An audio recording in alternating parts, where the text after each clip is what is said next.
GDP per capita of about $2,000 per person. Although, as is said here, it's not evenly distributed. You have a situation whereby, you know, it's skewed there. It's a market that is too large to ignore, which is why, how come you're seeing more and more international brands coming into Nigeria. So it's a question of a trickle-down effect, which with time would happen. I'm not saying that, you know, everything would happen in 2013 and going forward, but it's something that maybe I'm an eternal optimist, but but you cannot have a bad thing. You cannot have a size of 160 million people, which is probably you know, about 40% of the population of the entire West Africa. I mean, I travel a lot within West Africa, and when you do that, when you see the sort of informal trade, because a lot of what we're talking about in terms of statistics is the formal the statistics. We haven't even got into the informal trade that happens between Nigeria and, you know, every country all the way to Senegal, which is not recorded. At the end of the day, they're Nigerians doing these businesses.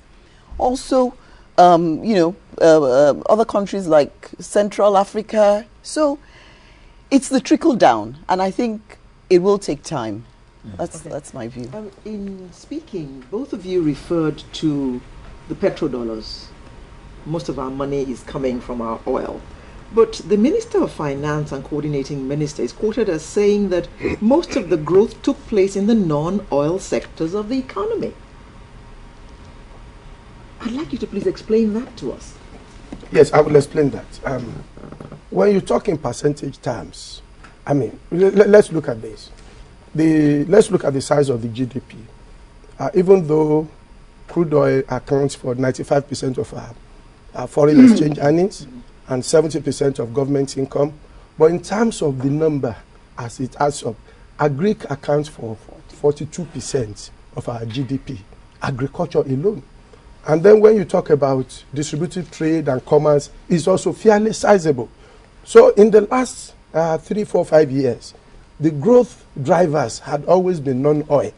But then, in terms of the amount, in terms of the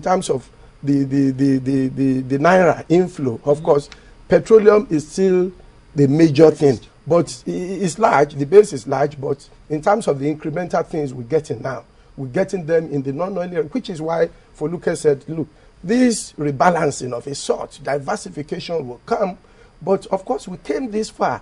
Over 40 years, it's not going to take 1 year or 2 for us to get there. So long as we keep our eye on the ball and we begin to look at the real sector, we begin to divert resources into opening up those areas, we remove the structural factors that impede growth. Over time, we're going to see a lot more. I mean, the economy will definitely be rebalanced. Perhaps maybe in the next decade or 2, as we begin to see growth more in those areas. Years. Yeah, so you're going to see a fairly balanced economy if we remain consistent in looking at those growth drivers, which is why I'm glad, personally, that the growth drivers are actually in the core areas where we have competitive advantage, as opposed to crude oil that will, I mean, we're told by scientists that within the next 40 years it will disappear. There's a lot of renewable energy, and, you know, the finds in the US and other places. So at the end of the day, the area of manufacturing, Mr. Boyo, I was watching the news yesterday and I heard the MD of Mr. Putu, Evelyn Putu, talking about buying Nigerian, if more Nigerians bought things that are made in Nigeria. But I then asked myself, how many things are made in Nigeria that they want us to buy? What has happened to the manufacturing sector, and how can we bring it back to life to make its own contribution to this economy we're talking about? Well, I think the reality, of course, is that there's always been a divergence between what government says it wants to do and the reality. I mean, you know, we are all used to this. Regrettably, the promises we have been having, and we're still being fed now, are the same promises we were fed 30 years ago. That, oh, the economy will improve, it will this, it will that, it will do that, you know.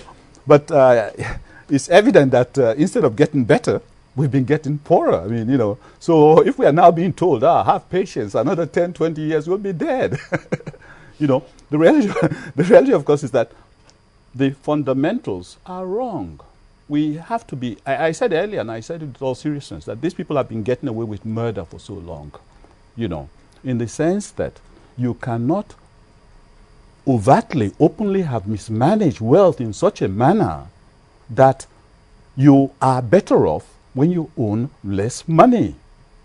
It doesn't, there's no rationale, there's no reason for it, such that you have a framework where you are getting poorer and poorer as you earn more income. The manufacturing sector has been crying for decades that interest rates must come down. Don't tell me that interest rate is not the only thing that contributes to drive any economy. Go to those economies that you are trying to imitate and go and check how much the manufacturers there are getting funds for. Don't let's deceive ourselves. When we quote one statistics to support ourselves and bring statistics from other places, we must also consider the realities in those countries we're talking about. Those countries don't borrow, the manufacturers there don't borrow at 22% or 23%. In those countries, the central bank does not give money push money into the banks and go back and borrow it the next day at 12%. I said these people have been getting away with murder. Okay, now I think to some extent I remember some government officials saying that we should not get too emotional about things. Let's be a bit dispassionate. And let's ask the CBN Deputy Governor, Mr. Lemo, what's your thought on the mopping up of liquidity within the economy as being presented? Because I know Mr. Henry Boyo is passionate about this. He's said it a number of times on channels and other platforms. What's your thought? What's the position of the CBN? Well, that has been his very popular cliche. The other side of Mr. Boyo today is mopping up, why central bank should mop up. So, I think we all know him to have that very strong view. Sometimes he gets even emotional about it. But the truth of the matter is this. But before I go into that, let me correct him on one or two things. I don't think it's right for us to begin to say that things are getting bad, Nigerians are getting poorer. We can be corrected. Even the per capita income that Foluke talked about, there has been improvement in the last 5-6 years. That we should do. We should acknowledge. The problem with us in Nigeria is that, yes, it's good to criticize ourselves. It's good to point at things that we need to do better. But I think when we begin to get so pessimistic that we begin to get very, very, nothing good happens here. I think it's also like swinging to the other end of the pendulum. Now, coming back to the issue of liquidity that he's been talking about, I just don't understand what his views are, because now central bank is defined in our act that central bank is the custodian of foreign exchange earnings of government, and it's defined in the constitution that the naira shall be the currency for transaction in Nigeria. And so, like I said earlier, 95% of government foreign exchange earning comes from petrodollars. And the constitution says when these revenues come, they must be shared in a particular manner before they are spent. Now, he wants me to go and give 774 local government people, 36 states plus Abuja and the federal government, and share dollars to them so that I don't push money out. But when you look at funds flow, all we do is that when this money is earned in dollars, we monetize it by releasing naira to them, and we keep that dollar to defend the foreign exchange, because people come, of course, to import every week, and that is what we sell. So eventually, of course, they will demand for this dollar. And then, of course, so that dollar will flow out into commerce and so on and so forth. And he mentioned 20-something months of import. Today, our reserve level is $44.3 billion. It's just barely sufficient to do 6-7 months of import. This economy has grown, and so the import requirement is also very large. All we do is I will release naira to them. I remember even there was a time during Soludo days when we even conceived of what he was suggesting. And of course, the government came and said, no, you can't give us dollars. Constitutionally, we are expected to spend naira here. And so, of course, central bank then had to. They said, okay, we will hold on to it. After all, it's also our duty to defend the value of the naira. Defending the value of the naira means, of course, we must have a dollar pool that will ensure that. So when we hold dollars and we release naira, it is the same naira that shows up twice a week to buy dollars. And I just don't understand why he says that we pump money and then we mop up. And it is not all the time we pump money. It depends on the volume of money out there. I agree with him to the extent that our interest rates, sorry, our inflation is high. All of us must work. I also agree with the view that inflation hurts the common man more than anything else. And of course, that is the central bank's raison d'etre. The first and most important duty of central bank is to keep inflation low. So, which is why we mop up excess liquidity when necessary, which is why we ensure that inflation rate must be brought down to single digit, like I agree with him. But in an economy like ours, where government is large, you know, we call it fiscal dominance, where government activity, the only major business all over the world, all over Nigeria, is government activity, which is why the governor of central bank has been canvassing for smaller government at federal, state, and local government level, so we can free up resources into the private sector. And to that extent, it will be difficult for you. Particularly, again, inflation is not always a monetary phenomenon. As an economist, he knows that. There are structural factors also that cause inflation. So even when you have less liquidity, inflation can still be high if people cannot produce. So at the end of the day, it's much more complex than he says. But okay, that is our duty in central bank. Okay, that's good. But if we come back to this mopping up of liquidity, how do you simplify or this explanation in terms of there is money in the system and then is mopped up by the central bank and then is released again? And at the end of the day, in terms of money that is available to the common man, it's not there, or to anybody who wants to do business, the money is not available to them because they can't get money from the banks. They can't get loan on long term from the banks, and they cannot get loan at lower interest rate. How do we explain that?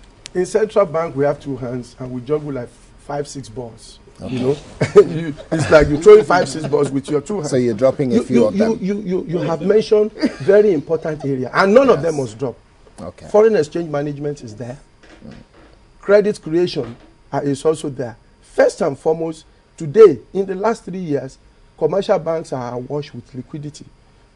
Commercial banks are looking for good credit, good credit transactions to do. So they are awash with liquidity, and yet they're not releasing that money. That is what I want to explain to you, sir. They're lending it only to traders. No, that is what I want to explain to you. That is what I want to. That is what I want to explain to you. Well, that is what I want to explain to you. Don't also forget the financial stability aspect of their business. All this money that they have is people's money. If they say, okay, credit availability, look, a banker would like to lend everything he has because that's the only way he makes money. Yeah. Maturity transformation, I mean, the intermediation, that is why they are there. Any money in their hands that is not lent is negative carry. However, now, why do we then have government borrowing most of it? It's largely because, like we said, the deficit financing has been very high. Again, it's also because of the activities of government, because government size is large. Local government level, state government level, and federal government level. But, like we said, it's a structural thing, and it will go down, albeit gradually. This year, the deficit element of government budget is small. And the Honorable Minister of Finance has said that this will go down as we progress. As that happens, then we will not have what we call fiscal dominance. We will not have a crowding out issue whereby the banker will prefer a safer haven in gilt edge as opposed to credit. Sorry, I'm losing track of your conversation here because I'm trying to get my head around the issue of this excess liquidity in terms of availability of finance for businesses. If I run a business, I want to be able to go to a bank and say I need 2 million or 20 million and I can get it at a lower interest rate.